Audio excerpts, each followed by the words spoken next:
지난 시간에 예고한 대로 이번 주는 다양한 여행 에세이들을 가지고 왔습니다.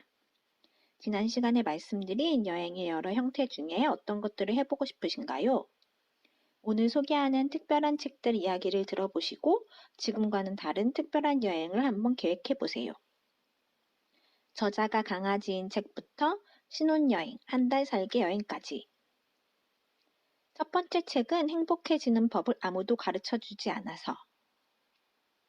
이 책을 고른 이유는 순전히 저의 버킷리스트 때문이긴 합니다.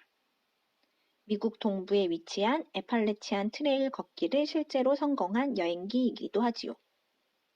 신혼여행 대신 147일 동안 이 길을 걸은 주인공은 이하늘 씨.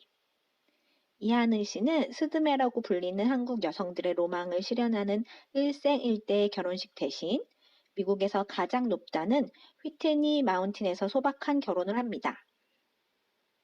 그리고 신혼여행으로 이 트레킹을 골랐지요. 이 책을 보면서 애팔레치아 트레킹 3,500km를 걷는 게 쉬운 일이 아님을 다시 느끼기도 했지만 그런 길을 오랫동안 나의 평생의 반려자와 함께 걷는다는 것이 인생의 길과도 같다는 생각을 했습니다. 앞서가던 내가 거친 숨을 내쉬며 잠시 멈추면 이내 그도 멈춰 기다려 주었다. 그리고 내가 다시 걷기 시작하면 그 역시 다시 걷기 시작했다. 재촉하거나 추월하지 않고 그저 묵묵히 기다려주고 함께 호흡하고 발걸음을 맞춰가는 것.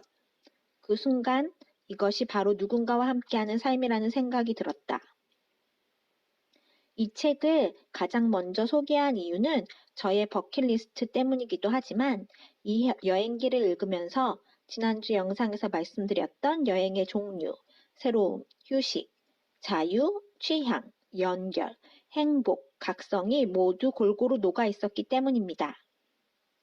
한 번도 가지 않은 새로운 길을 가고, 걷다가 마을로 내려가 휴식기를 취하고, 자연을 보며 자유를 느끼고, 트레킹을 좋아하는 부부의 성향이 담겨 있었습니다. 둘이서 이야기하며 저자가 느낀 행복에 관한 정의도 좋았고, 무엇보다 본인을 오롯이 바라볼 수 있는 여행이 너무 부러웠달까요? 이곳에서 느끼는 행복이 더욱 소중한 이유는 행복해지는 방법을 내 스스로가 찾을 수 있다는 것이다. 많은 사람들이 행복을 추구하고 있지만 언제 자신이 진정으로 행복을 느끼는지에 대한 답을 아는 사람은 많지 않다. 심지어는 행복한 순간에도 그것을 행복이라고 인식하지 못한다. 나 역시 그랬다.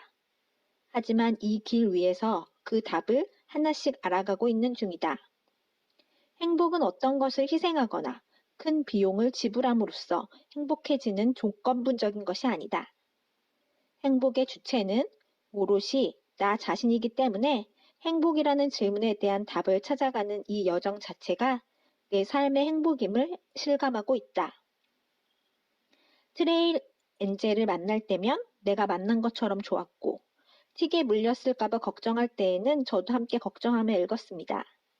특히 이 책에는 미국 애팔레치아는 물론 미국 트레킹 코스와 기본 사항을 자세히 소개하고 있으니 저처럼 관심 있으신 분에게 필수 추천 책입니다. 두 번째 책은 저자가 두 분입니다.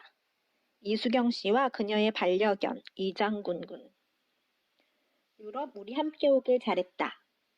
20대 대학생 이수경 씨가 반려견 장군이와 함께 유럽 여행을 다녀온 기록입니다.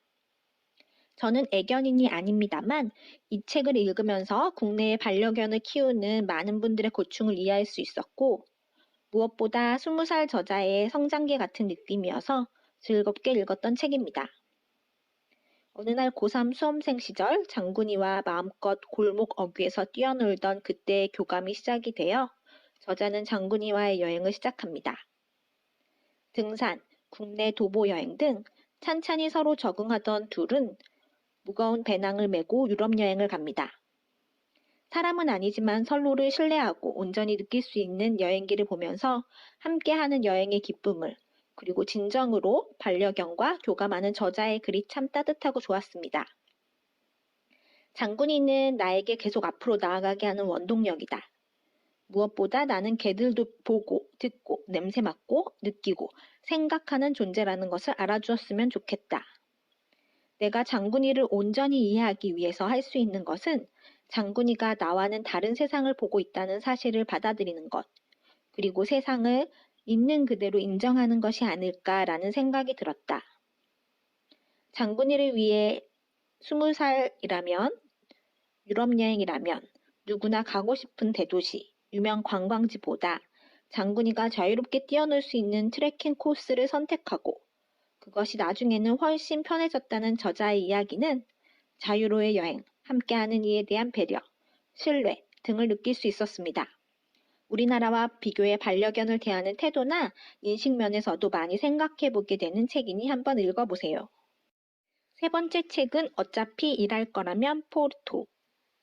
잡지사 에디터 출신인 저자들은 퇴사와 함께 미디어 회사를 차립니다. 그리고 그 미디어 회사를 차림과 함께 포르투갈의 소박하고 예쁜 도시 포르투에서 한 달을 살며 일합니다. 한마디로 회사를 서울에서 포르투로 잠시 옮긴 거죠. 여전히 바쁘고 여전히 쫓기지만 눈을 돌리면 아름다웠다고 이야기하는 저자들의 경험은 각성을 위한 여행이 아니었을까 생각됩니다. 유럽의 작은 도시에서 산다는 것이 얼마나 근사한 일일까를 상상했다는 저자. 유럽 여행자의 낭만을 매일 느끼고 싶었다는 저자는 출근길 지하철에서 벗어나 낯선 길을 걷는 것 자체가 큰 설렘이었다고 합니다. 매일 꽃을 사서 품에 안고 장을 보자는 유럽의 로망을 매일 하고자 하지만 결국 한 번의 경험으로 그치고 말지요. 결국 일상이 되는 순간 로망은 사라지는 게 아닐까 하는 생각도 듭니다. 그래도 저자는 그날의 기분만은 아직도 잊을 수 없다고 하네요. 최근 젊은 친구들 사이에서는 여행지에서 한 달 살기가 유행이 되어버린 듯합니다. 누군가 여행은 빠른 시간 속에서 느린 시간으로 걸어가는 거라고 하잖아요. 빠르게 쫓아가고 바쁘게 살아가야만 하는 우리나라의 현실 가운데 조금 천천히 가고 싶다는, 여유를 가지고 살고 싶다는 청년들의 마음이 담긴 게 아닌가. 다양한 여행기처럼 여행의 모습은 서로 다르고 그 여행마다 장단점이 있지만 여행 책들을 읽으며 분명 우리는 그 가운데 성장하고 있지 않나 합니다. 우리 인생처럼요. 매일매일이 여행 같은 멋진 인생 사시길 바랍니다. 구독 꾹!